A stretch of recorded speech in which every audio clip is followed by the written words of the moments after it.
കബീർപൂർ എന്ന് പേരുള്ള ഒരു ഗ്രാമമുണ്ട്. ഗ്രാമത്തിൽ ജഗു എന്ന് പേരുള്ള ഒരു ഭിക്ഷക്കാരനുണ്ട്. ജഗുവിന് 2 കുട്ടികൾ, രാജു പിന്നെ മിനി. അച്ഛാ, നമ്മൾ പണ്ട് തൊട്ട് തന്നെ പാവപ്പെട്ടവരാണോ? ഇല്ല മോനെ, പണ്ടൊക്കെ നമ്മൾ പാവപ്പെട്ടവരല്ലായിരുന്നു. അതായത് എന്റെ അച്ഛൻ, നിന്റെ മുത്തശ്ശൻ ഒരു വലിയ പൈസക്കാരനായിരുന്നു. അദ്ദേഹത്തിന് കാട്ടിലൊരു പന്നീർ വീട് കിട്ടിയിരുന്നു. നിനക്കറിയോ, ആ വീട്ടില് എത്ര പന്നീർ എടുത്താലും എന്റെ അച്ഛൻ ആ മായ പന്നീർ വീട്ടിൽ നിന്ന് കുറെ പന്നീർ എടുത്തിട്ട് അടുത്തുള്ള ഗ്രാമത്തിലൊക്കെ വ്യാപാരം ചെയ്യുമായിരുന്നു. ആ പന്നീറിനെ വ്യാപാരമൊക്കെ ചെയ്തിട്ട് അദ്ദേഹം ഒരു വലിയ പൈസക്കാരനായിരുന്നു. പക്ഷേ ഒരു ദിവസം ആ ഗ്രാമത്തിന്റെ തലവനായ കബീർ സിംഗ് ആ മായ പന്നീർ വീടുള്ളതിന്റെ കഥ അറിഞ്ഞു കഴിഞ്ഞു. ഉപേന്ദ്ര, നിനക്ക് കാട്ടിലൊരു മായ പന്നീർ വീടുണ്ടെന്ന് ഞാൻ കേട്ടിട്ടുണ്ടല്ലോ. അതെ ചേട്ടാ, കിട്ടിയിട്ടുണ്ട്. അതുകൊണ്ടാണ് ഞാൻ ഇത്രയും വലിയ പൈസക്കാരനാവാൻ പറ്റിയത്. പിന്നെ സ്വത്തുള്ള കാര്യത്തില് ഞാൻ നിന്നെക്കാട്ടും വലിയ പൈസക്കാരനാവും. ഈ ഡിസ്ട്രിക്റ്റിലുള്ള എല്ലാ കടകളിലും ഞാനാണ് പന്നീർ സപ്ലൈ ചെയ്തുകൊണ്ടിരിക്കുന്നത്. ഈ ഗ്രാമത്തിൽ ചുറ്റിയുള്ള എല്ലാ സാധനത്തിനും എനിക്ക് അതിനുള്ള അധികാരമുണ്ട്. നീ എന്റെ അടുത്ത് പറയാതെ മായ പന്നീർ കൊണ്ട് കുറെ കാശ് ഉണ്ടാക്കിയിട്ടുണ്ട്. അതുകൊണ്ട് ഇതിനുള്ള ശിക്ഷ നമുക്ക് തീർച്ചയായിട്ടും കിട്ടും. അയാള് നമ്മളുടെ മുത്തശ്ശന്റെ അടുത്തുനിന്ന് എല്ലാം എടുത്തു പറിച്ചെടുത്തു. പിന്നെ അദ്ദേഹത്തിനെ ഗ്രാമത്തെ വിട്ടും പുറത്താക്കി. പിന്നെ എന്റെ അച്ഛൻ ഈ ഗ്രാമം മുഴുവനാണ് ചുറ്റി വന്നത്. പക്ഷെ ആരും അദ്ദേഹത്തിന് ജോലി കൊടുത്തിട്ടേ ഇല്ല. പിന്നെ ഭിക്ഷ എടുത്തിട്ടാണ് അദ്ദേഹത്തിന്റെ ജീവിതം തന്നെ ഓട്ടിവെച്ചത്. അന്ന് തൊട്ടാണ് മക്കളെ നമ്മൾ പാവപ്പെട്ടവരായത്. അച്ഛാ, ആ മായ പന്നീർ വീട് ഇന്നും കാട്ടിന്റെ ഉള്ളിലാണുള്ളത്? ഇല്ല മോനെ, ആ മായ പന്നീറിന്റെ വീടിനെ പറ്റി എനിക്ക് ഒരു കാര്യം അറിയില്ല. ആ പഞ്ചായത്ത് തലവർ പന്നീർ വീട്ടിൽ പോയി പന്നീർ എടുക്കാൻ വേണ്ടി പോയപ്പോൾ ആ വീട് തന്നെ മറഞ്ഞു പോയോലെ. അന്ന് തൊട്ട് ആ പന്നീറിന്റെ കഥ ആർക്കും അറിയില്ലെന്നാ പറയുന്നത്. ചില സമയങ്ങളിൽ ജഗുവിന്റെ കുടുംബാവസ്ഥ വളരെ മോശമാകും. അച്ഛാ, ഇന്ന് രാജുവിന് തീരെ സുഖമില്ല. ഞങ്ങൾ 2 ദിവസമായി 2 പേരും എന്തെങ്കിലും കഴിച്ചിട്ട്. കഴിക്കാൻ എന്തെങ്കിലും കൊണ്ടുവരിച്ചാ? ശരി മോളെ, ഞാൻ ആരെങ്കിലും വീട്ടിൽ പോയിട്ട് ഭക്ഷണം കിട്ടുമെന്ന് ചോദിച്ചു നോക്കട്ടെ. അന്ന് ഗ്രാമത്തിൽ ജഗു എല്ലാ വീടുകളിലും കയറിയിറങ്ങി. പക്ഷെ അദ്ദേഹത്തിന് ആരും ഒന്നും നൽകിയില്ല.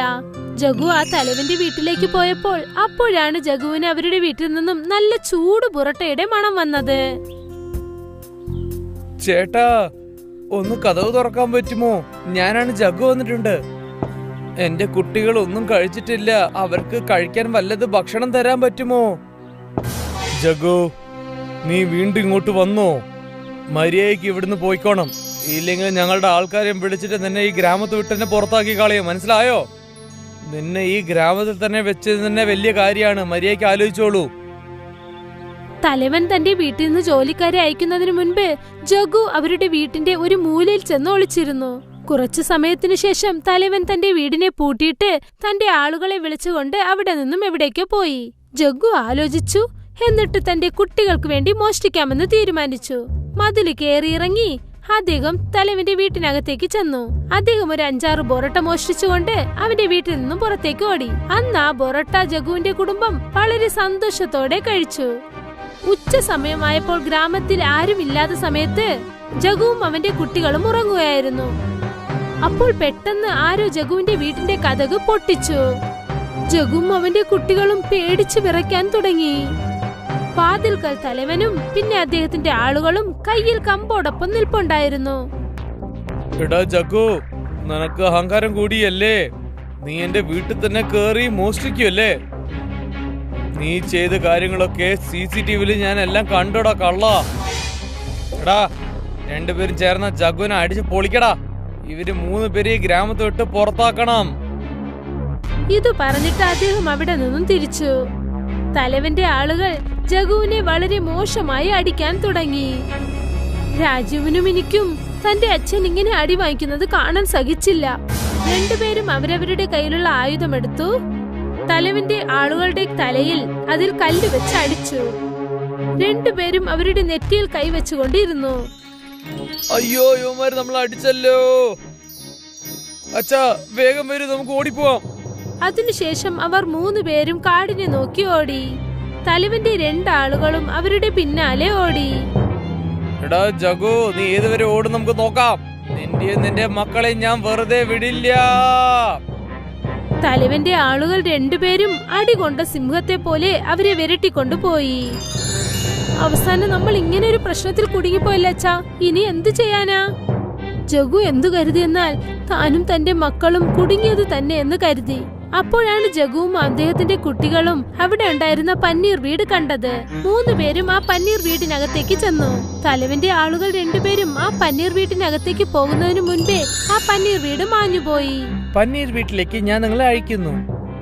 ഈ മായ പന്നീർ വീട്ടിൽ നിങ്ങൾക്ക് എത്ര പന്നീർ ആവശ്യമോ നിങ്ങൾ എടുത്തിട്ട് പോവാം. എടാ പന്നീരെ, നീയാണോ പഴയ പന്നീരാണോ? എന്റെ അച്ഛന് കിട്ടിയ ആ പഴയ വീടാണോ? ഞാനാണത്. ഞാൻ നിന്റെ അച്ഛൻ്റെ അടുത്ത് മുമ്പേ പറഞ്ഞതാണ്, എന്നെ വെച്ചിട്ട് ഉണ്ടാക്കുന്ന കാശൊക്കെ നീ പുറത്ത് കാണിക്കാൻ പാടില്ല എന്ന്. അങ്ങനെ എന്നെ പറ്റി ആർക്കെങ്കിലും അറിഞ്ഞിട്ടുണ്ടെങ്കിൽ ഞാനും മറഞ്ഞു പോവും. പക്ഷേ ഞാൻ നിന്റെ അച്ഛൻ്റെ അടുത്ത് പറഞ്ഞത് അച്ഛൻ കേട്ടില്ല. അവസാനം ആ ഗൂർ തലവനെ അറിഞ്ഞു പോയി. വേറെ വഴിയില്ലാതെ ഞാനും അറിഞ്ഞുപോയി.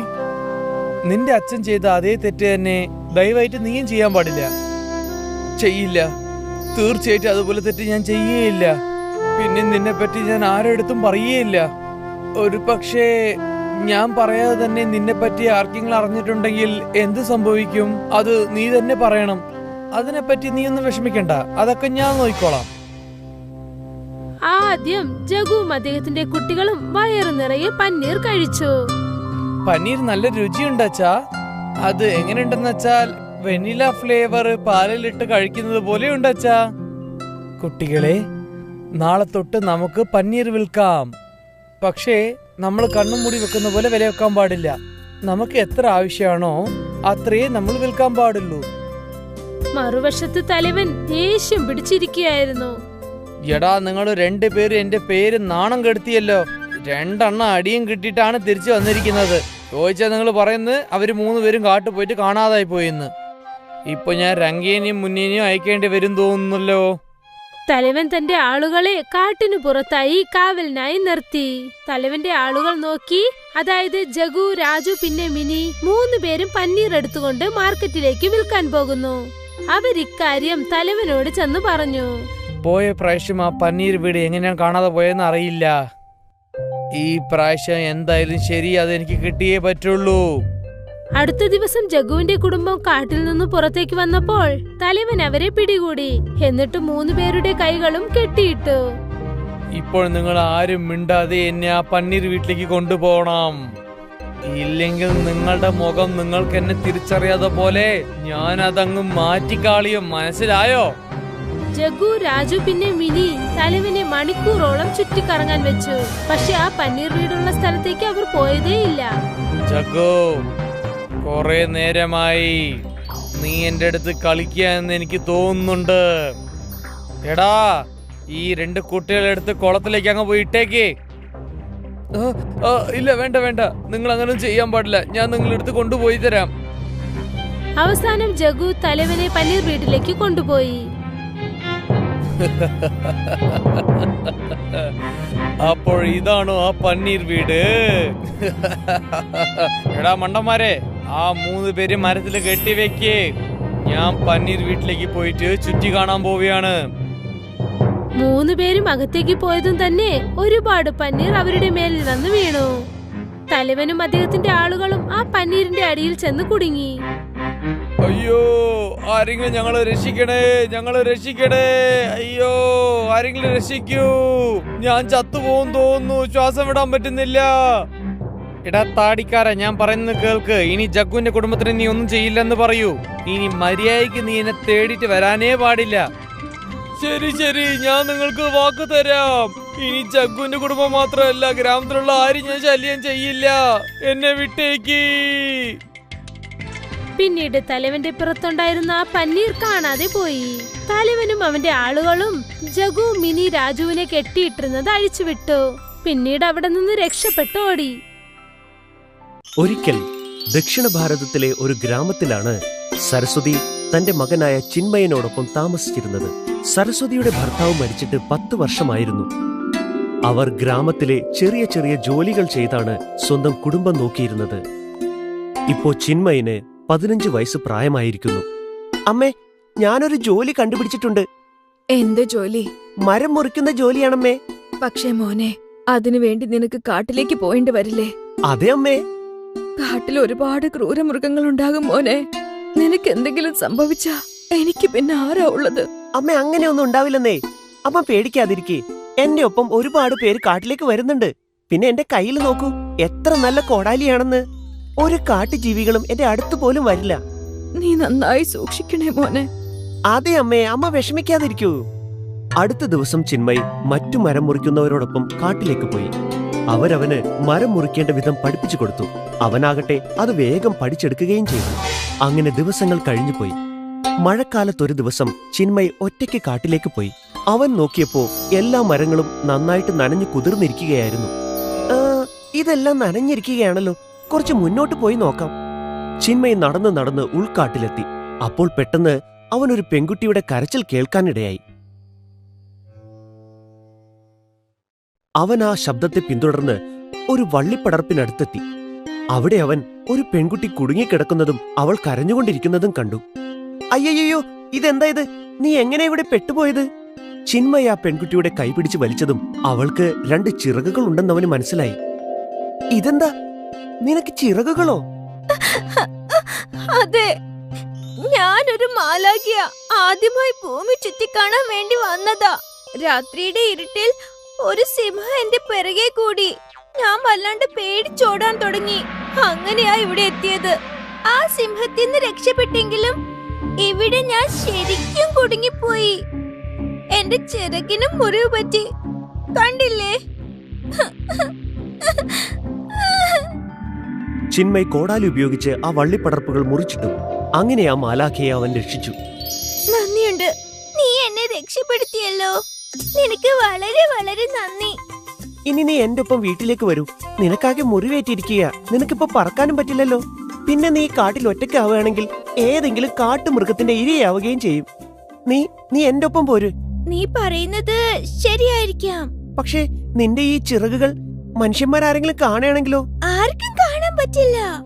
ആ മാലാഖ ഒരു മന്ത്രം ജപിച്ചതും അവൾ ഒരു സാധാരണ പെൺകുട്ടിയായി മാറി. ഇനി പോകാം. ചിന്മയ ആ മാലാഖയെ വീട്ടിലേക്ക് കൊണ്ടുവന്നു. വീട്ടിലെത്തിയതും അവൻ അമ്മയോട് എല്ലാ കാര്യങ്ങളും തുറന്നു പറഞ്ഞു. അമ്മയും മാലാഖയ്ക്ക് സുഖമാവുന്നതുവരെ നമുക്ക് അവൾ ഇവിടെ താമസിപ്പിക്കണം. ശരിയാ മോനെ, നീ വൈദ്യന്റെ അടുത്ത് പോയി മരുന്ന് വാങ്ങിയിട്ട് വരൂ. വേണ്ട വേണ്ട, മരുന്നിന്റെ ഒന്നും ആവശ്യമില്ല. മാലാഖമാർക്ക് മുറിവ് തനിയെ ഉണങ്ങാറാ പതിവ്. ഞങ്ങൾക്ക് വിശ്രമവും ഭക്ഷണവും മാത്രം മതി അമ്മേ. ശരി മോളെ, നീ എന്തായാലും വിശ്രമിച്ചു.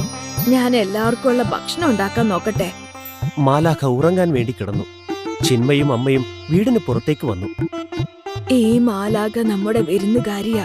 നമ്മൾ അവൾക്ക് നല്ല നല്ല ഭക്ഷണങ്ങൾ ഉണ്ടാക്കി കൊടുക്കണം. അതെ അമ്മേ. മോനെ, നമ്മുടെ കയ്യിൽ കാശൊന്നുമില്ല. എങ്കിലും നമ്മുടെ മുറ്റത്ത് മുരിങ്ങ കായ്ച്ചു നിൽപ്പുണ്ട്. കുറച്ചു ദിവസം കഴിഞ്ഞ് നിന്റെ പിറന്നാളിന് എടുക്കാൻ വേണ്ടി കാത്തുവെച്ചതാ. സാരമില്ല, അത് നമുക്ക് ഈ മാലാഖയ്ക്ക് കൊടുക്കാം. അതെ അമ്മേ, അമ്മ പറയുന്നത് പോലെ തന്നെ ചെയ്യാം. അവരുടെ സംസാരം ആ മാലാഖ കേൾക്കുന്നുണ്ടായിരുന്നു. അവർ രണ്ടുപേരും വീട്ടിൽ നിന്ന് പോയ ഉടനെ മാലാഖ മുരിങ്ങ മരത്തിൽ തന്റെ മന്ത്രം പ്രയോഗിച്ചു. സരസ്വതി മുരിങ്ങക്കായ കൊണ്ട് നല്ല സാമ്പാർ ഉണ്ടാക്കി. പിന്നീടത് ചോറിനൊപ്പം ആ മാലാഖയ്ക്ക് വിളമ്പിക്കൊടുത്തു. നല്ല രുചിയുണ്ട്. ആ, ഈ മുരിങ്ങ വീട്ടിൽ നട്ടു വളർത്തി ഉണ്ടാക്കിയതാ ഞാൻ. എനിക്കറിയാമേ. മാലാഖ ഭക്ഷണം കഴിച്ചു. അതോടെ അവളുടെ ശക്തികളെല്ലാം തിരികെ കിട്ടി. അങ്ങനെ അവൾ സ്വയം തന്റെ മുറിവുകൾ സുഖപ്പെടുത്തി. എന്റെ മുറിവൊക്കെ ഉണങ്ങി. ഇനി ഞാൻ മാലാഖമാരുടെ നാട്ടിലേക്ക് പോട്ടെ. നിങ്ങൾ രണ്ടുപേരും എന്നെ വളരെയധികം സഹായിച്ചു. നന്ദിയുണ്ട്. ഇത് ഞങ്ങളുടെ കടമയല്ലേ മോളെ? അമ്മേ, ഞാൻ നിങ്ങൾക്കൊരു സമ്മാനം നൽകിയ പോന്നേ. അത് നിങ്ങൾ ദയവായി സ്വീകരിക്കണം. ഞാൻ നമ്മുടെ മുരിങ്ങ മരത്തിൽ ഒരു മന്ത്രം ചൊല്ലി വച്ചിട്ടുണ്ട്. നിങ്ങൾ ഓരോ തവണ മുരിങ്ങക്കായ് പറിച്ചെടുക്കുമ്പോഴും പുതിയ ഒരെണ്ണം മുളച്ചു വരും. ഇനി എത്ര വേണേലും സാമ്പാർ ഉണ്ടാക്കി കഴിക്കാം. നന്ദിയുണ്ട് ചിന്മയ്, നീ വളരെ നല്ലൊരു കുട്ടിയാണ്. മാലാഖ പറന്ന് അവളുടെ ലോകത്തേക്ക് പോയി. സരസ്വതിയും ചിന്മയും പുറത്തേക്ക് വന്നു. അവർ ഒരു മുരിങ്ങാക്കായ പറിച്ചെടുത്തു. അവിടെ അപ്പോൾ തന്നെ പുതിയ മുരിങ്ങാക്കായ ഉണ്ടായി വന്നു. ഇത് കണ്ടവർക്ക് വലിയ സന്തോഷമായി. ഇനി നമുക്ക് ഇഷ്ടം പോലെ സാമ്പാർ ഉണ്ടാക്കി കഴിക്കാം ചിന്മയ്. അമ്മേ, സാമ്പാർ ഉണ്ടാക്കിയിട്ട് നമുക്കത് വിൽക്കുകയും ചെയ്യാം. ഹാ, ചിന്മയും അമ്മയും ചേർന്ന് ധാരാളം മുരിങ്ങാക്കായകൾ പറിച്ചെടുത്തു. അതുപയോഗിച്ച് അവർ ധാരാളം സാമ്പാറും ഉണ്ടാക്കി. ഒപ്പം തന്നെ ധാരാളം ചോറും ഉണ്ടാക്കി. അമ്മേ, ഞാൻ ഈ സാമ്പാറും ചോറും വിറ്റിട്ട് വരട്ടെ. സാമ്പാറിന്റെയും ചോറിന്റെയും പാത്രങ്ങളുമായി ചിന്മയി ചന്തയിലേക്ക് പുറപ്പെട്ടു. സാമ്പാറും ചോറും കഴിച്ചവർക്കെല്ലാം അത് ഇഷ്ടപ്പെടുകയും അവർ പണം നൽകുകയും ചെയ്തു. അന്നു മുതൽ സരസ്വതി മാന്ത്രിക മുരിങ്ങാക്കായകൾ പറിച്ചെടുത്ത് അതുകൊണ്ട് സാമ്പാർ ഉണ്ടാക്കുകയും ചിന്മയ് ആ സാമ്പാർ ചന്തയിൽ കൊണ്ടുപോയി വിൽക്കുകയും ചെയ്തു പോന്നു. മാന്ത്രിക മുരിങ്ങാക്കായ് കൊണ്ടുള്ള സാമ്പാർ ഉപയോഗിച്ച് ചിന്മയിന്റെയും സരസ്വതിയുടെയും ജീവിതം മെച്ചപ്പെട്ടു. അന്നു മുതൽ സരസ്വതി മറ്റുള്ളവർക്ക് വേണ്ടി ജോലി ചെയ്യാതെയായി. ചിന്മയാണെങ്കിലോ കാട്ടിൽ പോകുന്ന ജോലിയും നിർത്തി. ഇപ്പോൾ അവർ സാമ്പാറും ചോറും വിറ്റ് ജീവിതം പുലർത്തുന്നു. ദമാദംപൂർ എന്നൊരു ഗ്രാമത്തിൽ കേതൻ തന്റെ ഭാര്യ രേഖയോടൊപ്പം ജീവിച്ചിരുന്നു.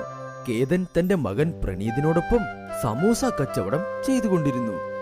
കേതന്റെ ഈ സമൂസക്കടയുടെ നേരെ എതിർവശത്തായി അദ്ദേഹത്തിന്റെ ചെറുപ്പകാല ഫ്രണ്ട് മുന്നയുടെ കുല്ലഡ് ചായയുടെ കടയുണ്ടായിരുന്നു. കേതൻ എപ്പോഴും മുന്നയെ കാണാൻ വേണ്ടി പോകുമായിരുന്നു. എന്താടോ മുന്ന, ഇന്ന് തന്റെ കട വളരെ ലേറ്റായാണല്ലോ തുറന്നത്. അതുകൊണ്ടാണ് രേഖയുടെ കൈകൊണ്ട് കുടിക്കാൻ കൊള്ളാത്ത ചായ ഞാൻ കുടിച്ചിട്ട് വന്നത്. എന്നോട് ക്ഷമിക്കടോ, എനിക്ക് കുറച്ച് വയ്യായിരുന്നു. അതുകൊണ്ടാ ഞാൻ കട കുറച്ച് ലേറ്റായി തുറന്നത്. അതിന് ഡോക്ടറിനെ കാണിക്കണ്ടേ? താൻ മരുന്ന് വാങ്ങിയോ? ഇന്ന് പോയി റെസ്റ്റ് എടുക്കടോ. ശരീരമാ നമ്മുടെ സ്വത്ത്. ആ, ഞാൻ മരുന്ന് വാങ്ങി. നിങ്ങളുടെ കടയിലൊന്നും കസ്റ്റമേഴ്സേ ഇല്ലെന്ന് തോന്നുന്നല്ലോ. എങ്ങനെ വരാനാ? ഇന്ന് പ്രണീത് ഫ്രണ്ടിന്റെ കല്യാണത്തിന് പോയിരിക്കുക. കടയിൽ സമൂസ അവനാ ഉണ്ടാക്കുന്നത്. പ്രണീത് വന്നതിന് ശേഷം കടയിൽ സമൂസയൊക്കെ ഉണ്ടാക്കി അവനാ വിൽക്കുന്നത്. അതേസമയം അവിടേക്ക് പ്രണീതും വന്നു. മുന്നാങ്കിൾ, ഒരു ചായ തരൂ, വേഗം തരൂ. കടയിൽ സ്വീറ്റ്സ് ഒക്കെ ഉണ്ടാക്കാൻ പോകേണ്ടതാ. ഒരു കാര്യം ചെയ്യും, നീ പോയി സമൂസ ഉണ്ടാക്കാൻ തുടങ്ങ്. ഞാൻ നിന്റെ കടയിലേക്ക് കൊണ്ടുവന്ന് ചായ തരാം. ആ, അതാ അതിന്റെ ശരി. നീ പോ മോനെ, ഞാൻ ചായ വാങ്ങി വരാം. പ്രണീത് പോയതിനു ശേഷം മുന്ന കേതനോട് ഇങ്ങനെ പറഞ്ഞു. നിന്റെ മകൻ നന്നായി അധ്വാനിക്കുന്നുണ്ട്. ദിവസം മുഴുവനും ജോലി ചെയ്യുന്നു. ആഹാ, കൊള്ളാം കൊള്ളാം. അത് എനിക്ക് നന്നായി അറിയാമടോ. 2 ചായതാ, ഞാൻ കൊണ്ടുപോകാം. നിന്നെ വൈകുന്നേരം കാണാം. അപ്പോൾ നമുക്ക് സംസാരിക്കാം. പ്രണീത് തന്റെ സമൂസ കടയിൽ പകലും രാത്രിയുമായി അധ്വാനിച്ചുകൊണ്ടേയിരുന്നു. ദിവസം മുഴുവനും സമൂസയുണ്ടാക്കി അതെല്ലാം വിറ്റ് തീർക്കുന്ന ജോലികൾ ചെയ്തിരുന്നു. എന്നാൽ പ്രണീതിന്റെ ഫ്രണ്ട് മംഗളു അവനെ കണ്ട് എപ്പോഴും അസൂയപ്പെടുമായിരുന്നു. പ്രണീതിന്റെ സമൂസ കടയുടെ അടുത്ത് എപ്പോഴും ഒരുപാട് ആൾക്കാരുണ്ടായിരുന്നു. എന്നാൽ മംഗളുവിന്റെ സ്വീറ്റ് കടയിലോ ഒരിക്കലും ആള് കാണില്ലായിരുന്നു. മോനെ മംഗളു, നീ എവിടെയാ? ഇവിടെ നോക്ക്, പ്രണീത് നിനക്ക് വേണ്ടി സമൂസ അയച്ചിട്ടുണ്ട്. ഞാൻ ഇപ്പോഴാ വന്നത്. ഇതിലിപ്പോൾ പ്രശ്നം എന്താണ്? ഞാൻ പോയി കണ്ടിട്ട് വരാം. മംഗളു നേരെ പ്രണീതിന്റെ കടയിലേക്ക് പോയി. എന്താ, കച്ചവടമൊക്കെ നന്നായി നടക്കുന്നെന്ന് തോന്നുന്നു. ഫ്രീ ആയിട്ട് സമൂസ എല്ലാം കൊടുക്കുന്നു. എടോ, അങ്ങനെയൊന്നും ഇല്ലടോ. ഇന്ന് സമൂസ കുറച്ച് കൂടുതൽ ഉണ്ടാക്കിയിട്ടുണ്ടായിരുന്നു. അതുകൊണ്ടാ കൊടുക്കാമെന്ന് വെച്ചത്. എനിക്കെല്ലാം അറിയാം. ഇതെല്ലാം നീ മനഃപൂർവ്വം ചെയ്യുന്നതാ, എന്നെ അപമാനിക്കാൻ വേണ്ടി. നിന്റെ സമൂസ കട എന്റെ സ്വീറ്റ്സ് കടയെക്കാളിലും വളരെ നന്നായി മുൻപോട്ട് പോകുന്നല്ലോ. അതുകൊണ്ട്. അയ്യോ, ഞാൻ അങ്ങനെയൊന്നും ചിന്തിച്ചിട്ടില്ല. നിങ്ങൾ എന്നെ തെറ്റിദ്ധരിച്ചതാ. വെറുതെ ഇരിക്ക്, നിന്റെ ജോലി നോക്ക് പോ. മംഗളു പ്രണീതിന്റെ കടയിലേക്ക് പോയി അവനോട് വഴക്കുണ്ടാക്കി അവിടെ നിന്നും പുറപ്പെട്ടു പോയി. പിന്നെ പാർക്കിൽ പോയിരുന്ന് ഇങ്ങനെ ചിന്തിച്ചുകൊണ്ടേയിരുന്നു. ഈ പ്രണീതിന്റെ വിചാരം അവൻ ആരാണെന്നോ? അവൻ സമൂസ നന്നായിട്ടുണ്ടാക്കുന്നുണ്ട്. ആ സമൂസയേക്കാൾ രുചി എന്റെ സ്വീറ്റ്സിനുണ്ടല്ലോ. അവൻ എന്തെങ്കിലും ചെയ്തേ പറ്റൂ. മംഗളു ഇങ്ങനെ തന്റെ മനസ്സിനുള്ളിൽ ചിന്തിച്ചുകൊണ്ടിരിക്കുമ്പോൾ ആ സ്ഥലത്തിലേക്ക് ഗോലു വന്നു. അയാൾ ആ ഗ്രാമത്തിലെ ഒരു മോഷ്ടാവായിരുന്നു. അയാൾ ജയിലിൽ നിന്ന് കുറച്ചു ദിവസം മുൻപെയാണ് റിലീസായത്. ആ ഗോലിച്ചേട്ടാ, ജയിലിൽ നിന്ന് എപ്പോൾ വന്നു? ഈ സ്ഥലത്തിൽ വന്ന് നിങ്ങൾ എന്ത് ചെയ്യുവാ? കഴിഞ്ഞ മാസമാ ഞാൻ പുറത്തിറങ്ങിയത്. ഇനി ഞാൻ മോഷ്ടിക്കുകയില്ലടോ. ഒരു നല്ല മനുഷ്യനായി ജീവിച്ചോളാം. നല്ല മനുഷ്യനായാൽ ഒരുപാട് ബുദ്ധിമുട്ടേണ്ടി വരും. താൻ നല്ല വിഷമത്തിലാണല്ലോ, എന്ത് പറ്റി? മംഗളു ഗോലുവിനോട് തന്റെ പ്രശ്നങ്ങളെല്ലാം പറഞ്ഞു. അപ്പോൾ ഗോലുവും ഇങ്ങനെ പറഞ്ഞു. ആഹാ, അത്രയേ ഉള്ളോ? താൻ പോയ സമൂസയിൽ എന്തെങ്കിലും കലർത്തിയിട്ട് പാടോ. ഒരു കാര്യം ചെയ്, ആ സമൂസയിൽ വയറിളകുന്ന മരുന്നൊഴിക്ക്. അതിനുശേഷം ഈ ഗ്രാമം മുഴുവനും അയാളുടെ സമൂസ കഴിച്ച് നേരെ പറമ്പിലേക്ക് ഓടും. അപ്പോൾ അയാളുടെ കഥ തന്നെ മാറിക്കോളും. എന്നാൽ ഒരുപാടങ്ങ് ആകരുത്. ഞാൻ തനിക്ക് ഐഡിയ തന്നല്ലോ, ബാക്കിയൊക്കെ താൻ തന്നെ നോക്ക്. ഗോലു പറയുന്നതും ശരിയാണ്. അവന്റെ സമൂസയിൽ ഞാൻ മരുന്ന് കലക്കി അവന്റെ കട ഞാൻ നശിപ്പിക്കാൻ പോകുക. മംഗളു വീട്ടിലേക്ക് പോയി രാത്രി മുഴുവനും ഇതിനെക്കുറിച്ച് തന്നെ ചിന്തിച്ചു. പിന്നെ ഗോലുവിന്റെ കയ്യിൽ കുറച്ച് പണം കൊടുത്ത് പ്രണീതിന്റെ സമൂസയിൽ എന്തോ ഒരു മരുന്ന് കലക്കാൻ വേണ്ടി പറഞ്ഞു. ഇന്ന് കുപ്പിയെടുക്കാനുള്ള പണം എനിക്ക് കിട്ടി. ഇവന്റെ സമൂസയിൽ മരുന്നൊഴിച്ചിട്ട് വൈകുന്നേരം വയറുമുട്ട കുടിച്ചിട്ട് ഞാൻ കിടന്ന് ഉറങ്ങാൻ പോകുക. ഇതൊക്കെയാണ് ജീവിതം. ഇങ്ങനെ തന്നെ പോകട്ടെ, വളരെ നന്നായി. ഗോലു പ്രണീതിന്റെ കടയിലേക്ക് പോയി ആ സമൂസയിലെല്ലാം മരുന്ന് കലർത്തി. അന്നോ സമൂസയും ഒരുപാട് വിറ്റുപോയി. ഒരുപാട് ദൂരെ നിന്നും ആൾക്കാർ വന്ന് മരുന്ന് കലർത്തിയ സമൂസ വാങ്ങിക്കൊണ്ടുപോയി. കണ്ടോ അമ്മേ, ഇന്ന് സമൂസ ഒരുപാട് വിറ്റുപോയി. ദൈവം ഇങ്ങനെ തന്നെ കച്ചവടം തന്നായിരുന്നെങ്കിൽ കൊള്ളാമായിരുന്നു. രണ്ടുപേരും ഇങ്ങനെ സംസാരിച്ചു കൊണ്ടിരിക്കുമ്പോൾ കുറച്ച് ആൾക്കാർ അവരുടെ വീട്ടിലേക്ക് വയറ്റിൽ കൈവച്ചുകൊണ്ട് വന്നു. താൻ സമൂസയിൽ എന്താണോ കലർത്തിയത്? എന്റെ വീട്ടിലെ വെള്ളം മുഴുവനും തീർന്നടോ. ഇപ്പോൾ ഞങ്ങൾ ഇലയാ ഉപയോഗിക്കുന്നത്. നിന്റെ സമൂസ ഇപ്പോൾ വളരെ മോശമാണ്. എന്റെ കുടുംബത്തിലുള്ളവർ ബാത്റൂമിൽ കയറി ക്ഷീണിച്ചു പോയി. നീ എന്താടാ സമൂസയിൽ കലർത്തിയത്? ഞാൻ ഒന്നാമത് എല്ലുപോലെ പറമ്പിലേക്ക് ഓടി ഓടി വീണ്ടും എല്ലുകോലിയായി. മരുന്ന് കലർത്തിയ സമൂസ കഴിച്ചതുകൊണ്ട് ഗ്രാമജനങ്ങൾക്ക് എല്ലാവർക്കും ലൂസ് മോഷനായി. അങ്ങനെ ഈ ഒരു കാരണം കൊണ്ട് തന്നെ അന്നു മുതൽ പ്രണീതിന്റെ കടയിൽ ആൾക്കാർ വന്നതേയില്ല. ഇനി തന്റെ കടയിലേക്ക് ആരും വരില്ലടോ. എല്ലാവരും സ്വീറ്റ്സ് കഴിക്കൂ, സമൂസ കഴിക്കുകയേയില്ല. പ്രണീതിന്റെ കട നന്നായി മുൻപോട്ട് പോകാത്തതുകൊണ്ട് മംഗളുവിന്റെ സ്വീറ്റ് കട വളരെ നന്നായി മുൻപോട്ട് പോയി. ഇതിൽ പ്രണീത് ഒരുപാട് വിഷമത്തിലായി മുൻപിലുള്ള മുന്നയുടെ ചായക്കടയിലേക്ക് പോയി. എന്തു പറയാനാ മുന്നാങ്കൾ, എല്ലാം വളരെ നന്നായി മുൻപോട്ട് പോയിരുന്നു. എന്നാൽ ഇന്ന് നോക്കൂ. മോനെ, ബുദ്ധിമുട്ടാകുമ്പോൾ വരും പോകും. അതിനൊക്കെ വിഷമിച്ചിരുന്നാൽ എങ്ങനെയാ? അദ്ദേഹം പറഞ്ഞ സാധാരണ ജീവിതവും പിന്നെ ഉയർന്ന ചിന്താഗതികളും കേട്ടതും പ്രണീത് ആ സ്ഥലത്തിലേക്ക് തന്റെ അച്ഛനെയും കൂട്ടിക്കൊണ്ടുവന്നു. അച്ഛാ, ഇവിടെ വരൂ. നമ്മുടെ കട രക്ഷിക്കാൻ എന്റെ കയ്യിൽ ഒരു ഐഡിയ ഉണ്ട്. എന്ത് ഐഡിയ മോനെ? താങ്കൾ കിച്ചടി നന്നായി ഉണ്ടാക്കാറില്ലേ? നമുക്ക് എന്തുകൊണ്ട് കിച്ചടി വ്യാപാരം ചെയ്തുകൂടാ? ഇതിലൂടെ ആർക്കൊക്കെ വയറിന് പ്രോബ്ലം ഉണ്ടോ അതും ശരിയാക്കാമല്ലോ. അവർക്ക് ലൈറ്റ് ഫുഡും കഴിക്കാൻ കിട്ടും. നമ്മുടെ കച്ചവടവും നന്നായി മുൻപോട്ട് പോകും. എല്ലാം ശരിയാകും. കൊള്ളാമല്ലോ. നീ ഒരു നല്ല ഐഡിയ തന്നെയാ പറഞ്ഞത്. നമുക്ക് അങ്ങനെ തന്നെ ചെയ്യാം. എനിക്കും ഇതിൽ പങ്കെടുക്കാമോടോ? നമുക്ക് തണുത്ത കിച്ചടി വിൽക്കാം. എടോ മുന്നാ, താൻ ഇതൊക്കെ ചോദിക്കേണ്ട ആവശ്യമുണ്ടോടോ? താൻ ഞങ്ങളുടെ കൂടെ ഞങ്ങളുടെ കൊല്ലട് കിച്ചടി വിൽക്കാൻ ഉറപ്പായും വരാമടോ. കേതനും മുന്നയും പിന്നെ പ്രണീതും അന്ന് തന്നെ അവരുടെ കൊല്ലട് കിച്ചടിക്കട തുടങ്ങി വെച്ചു. അങ്ങനെ കേതൻ കിച്ചടി ഉണ്ടാക്കി അത് പ്രണീതിനെ കൊടുത്തു. പ്രണീതും ആ കിച്ചടി കൊല്ലടിൽ വെച്ച് അത് വിൽക്കാനും തുടങ്ങി. വരൂ വരൂ, കൊല്ലട് കിച്ചടി കഴിക്കൂ. ആർക്കൊക്കെ വയറിന് പ്രശ്നമുണ്ടോ ഇവിടേക്ക് വരൂ. ഇത് കഴിച്ചിട്ട് പോകൂ. ആദ്യ ദിവസം എല്ലാം ഫ്രീ ആണ്. അതെ അതെ, ആദ്യ ദിവസം ഫ്രീ ആയി കൊടുത്ത് നീ നല്ല കാര്യം ചെയ്തു. ഇന്നുകൊണ്ട് എല്ലാ പ്രശ്നവും തീർന്നാൽ നാളെ നമുക്ക് ഒരുപാട് കസ്റ്റമേഴ്സിനെയും കിട്ടും. ആദ്യ ദിവസം തന്നെ കൊല്ലട് കിച്ചടി നന്നായി വിറ്റുപോയി. ഒരുപാട് കസ്റ്റമേഴ്സ് അവരുടെ കടയിലേക്കും വന്നു. ആ കൊല്ലട് കിച്ചടി കഴിച്ചതുകൊണ്ട് അവരുടെ വയറിലെ പ്രശ്നമെല്ലാം ശരിയാകുന്നെന്ന് ജനങ്ങൾ എല്ലാവരും അത് മനസ്സിലാക്കിയതും അവർ പ്രണീതിന്റെ കടയിലേക്ക് കൊല്ലട് കിച്ചടി കഴിക്കാൻ വേണ്ടി വന്നു. എനിക്ക് എന്റെ കുടുംബത്തിന് വേണ്ടി കുള്ളറ്റ് കിച്ചടി തരൂ. ഇത്തവണ കുറച്ചധികം തരണം.